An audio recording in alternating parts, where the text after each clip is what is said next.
ये छोटा लड़का शरारत कर रहा था और गलती से खुद को कार में बंद कर बैठा। बात और भी बिगड़ गई क्योंकि उसकी माँ कार की चाबियां गाड़ी के अंदर ही छोड़ गई थी। दादी को उन खबरों की याद आई जिनमें बच्चों को कार में अकेला छोड़ने के खतरों के बारे में बताया जाता था और उन्होंने अपनी बेटी से कहा कि वह जल्दी से कुछ करे। लेकिन सड़क के किनारे एक पत्थर पड़ा होने के बावजूद उस महिला की हिम्मत नहीं हुई कि वह खिड़की तोड़ दे। यह आलीशान कार उसने अपने प्रेमी से उधार ली थी। वह बस मदद के लिए चिल्ला सकती थी, इस उम्मीद में कि आसपास मौजूद कोई उसकी सहायता करेगा। कार के अंदर बैठे लड़के को आखिरकार एहसास हुआ कि कुछ गड़बड़ है और वह जोर जोर से रोने लगा। एक महिला सीईओ ने उनकी हलचल देखी और अपनी बेटी के साथ उनकी तरफ बढ़ आई। लड़के को इस खतरनाक स्थिति में देखकर उसने तुरंत जमीन से पत्थर उठाया और उस आलीशान कार की खिड़की तोड़ दी। लड़के को सुरक्षित बचा लेने के बाद वह महिला सीईओ वहां से जाने की तैयारी करने लगी, लेकिन वह महिला नाराज हो गई और मुआवजे की मांग करते हुए उस महिला सीईओ को रोक लिया। महिला सीईओ हैरान रह गई। उसे जरा भी उम्मीद नहीं थी कि उनके बच्चे की जान बचाने के बाद उससे ही पैसों की मांग की जाएगी। भीड़ ने उस महिला और उसके परिवार की कड़ी आलोचना की, लेकिन वह महिला अपनी बात पर अड़ी रही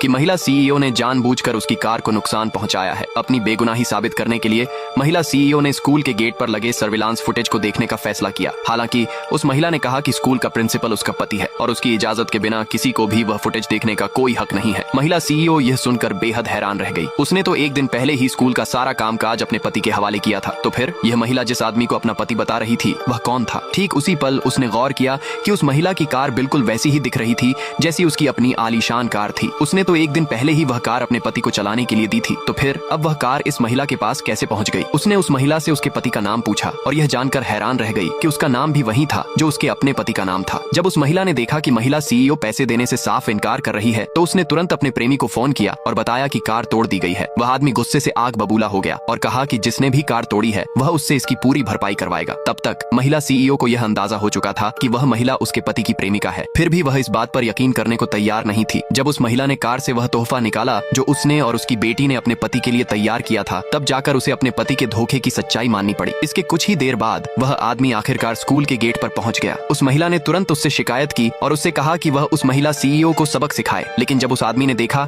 कि जिसने कार तोड़ी थी वह उसकी अपनी पत्नी थी, तो वह वहीं जम गया। उसने तुरंत उस महिला से अपना हाथ खींच लिया और अपनी पत्नी से पूछा कि वह वहाँ क्यों है। उस अनजान महिला को अब भी यही लग रहा था कि वह उस महिला सीईओ को सजा देगा, लेकिन उस आदमी ने उसे एक जोरदार थप्पड़ जड़ दिया। उसने तुरंत अपनी पत्नी से माफी मांगी, लेकिन वह उससे पूरी तरह निराश हो चुकी थी। उसने सीधे तौर पर तलाक की मांग की और फिर अपनी बेटी के साथ वहाँ से चली गई। उस महिला को जरा भी अंदाजा नहीं था कि उस आदमी के पास जो भी पैसा कौड़ी थी वह सब उसकी पत्नी की ही दी हुई थी। वह आदमी और भी ज्यादा गुस्से में आ गया और उसने उसी पल उस महिला से अपना रिश्ता तोड़ लिया।